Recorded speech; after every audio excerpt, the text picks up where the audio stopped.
Hey, you're listening to Desire Dialogues, the podcast where pleasure takes the lead, shame takes several seats in the back, and communication is anything but fucking boring. I'm your host, Lauren Goyette, sex coach, your intimacy whisperer, and your guide to turning up the volume on your voice, your body, and your desires.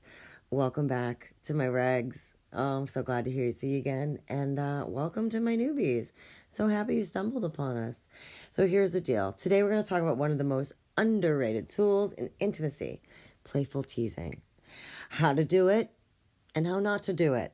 Okay? Not like mean girl sarcasm, shutdown jokes.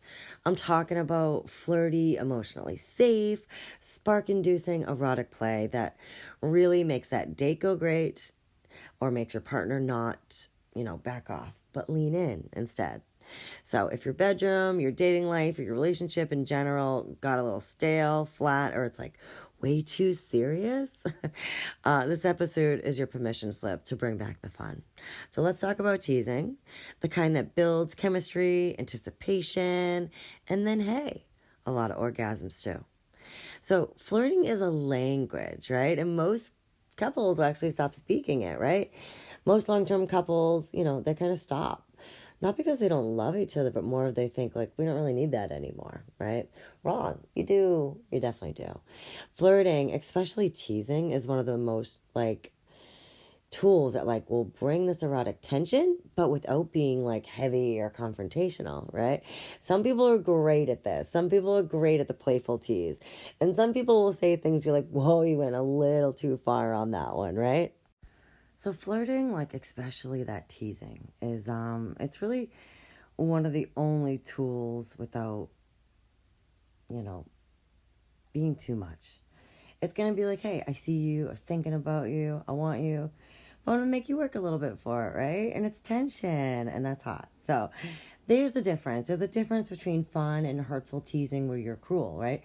And let's be real. Not all teasing is created equally, right? Also, too, you may have been, seeing teasing growing up, at your parents, your aunts and your uncles.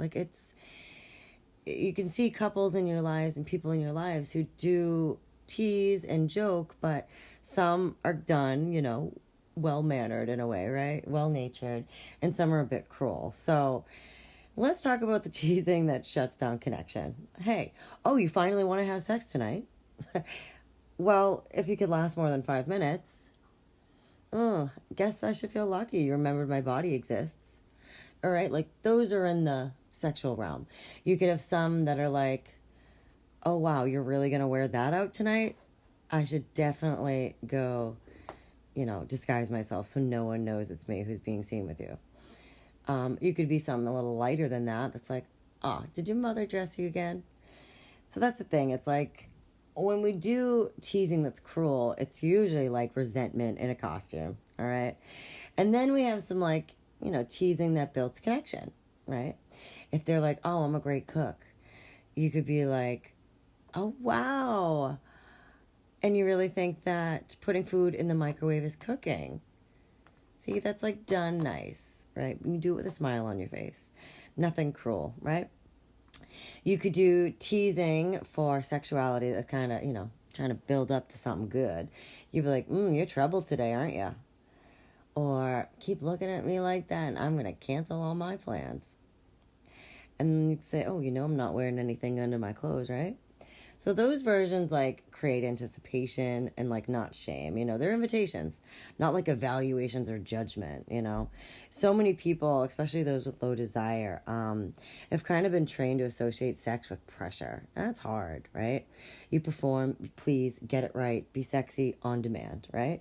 And we know that pressure kills pleasure. It really does. It's really difficult to be in receiving mode for pleasure and a performing mode for pressure. You can't really coexist in those two things, But when you bring in that play, that really is going to shift everything up for you. So play is where you can, laugh, regroup, explore, mess things up a little bit. It's discovering energy, not delivering energy. So that's why I call teasing a turn-on technique, right? It lowers the stakes, makes it a little bit fun, a little lighter, a little, a little full of laughter, right? And then it raises the connection. So here's the deal. I love each episode to have a little bit of an invitation for you. So you can kind of take what you listened. You spent 7 minutes, you're going to listen to this episode. I want you to go away with something. So flirty question teasings, that you can do this week. It could be like, okay, if I gave you 3 guesses where I want to be kissed right now, would you get it right? Want to play a little game? It ends in orgasms. Some physical teasing. You can do little grazing touches while walking by. You can change in front of them slowly, but then walk away, right? A little mysterious. Maybe a text tease, right? Maybe you like to tease, but you're not always super confident to do it in person. You could do a text, you could do a post-it, all right? Thinking about what I want you to do to me later. Should I send you a preview or make you wait? My hands are busy, but not with what you're thinking, or maybe exactly with what you're thinking. So here's a reminder, teasing isn't always about sex. It's about, sparking things up, keeping things light, keeping things fun, and it gives them the chance to tease back. It's playful. It's all playful energy. It's that game of being wanted and being wanted back, when we tease in the sexual space. So hey, if this episode made you smile, or if it made you squirm a little bit, right? You're like, ooh, maybe made you rethink about how you've been teasing. I'm really excited to hear that. Honestly, that means your playful side's waking up. You're kind of activating that, okay, how can I do this better? I'd love to chat about it. My inbox is always open for you. DM me on Instagram at Lauren Goyette. Tell me the spiciest, silliest, or terrible tease. Well, it did not land well, right? That you ever tried.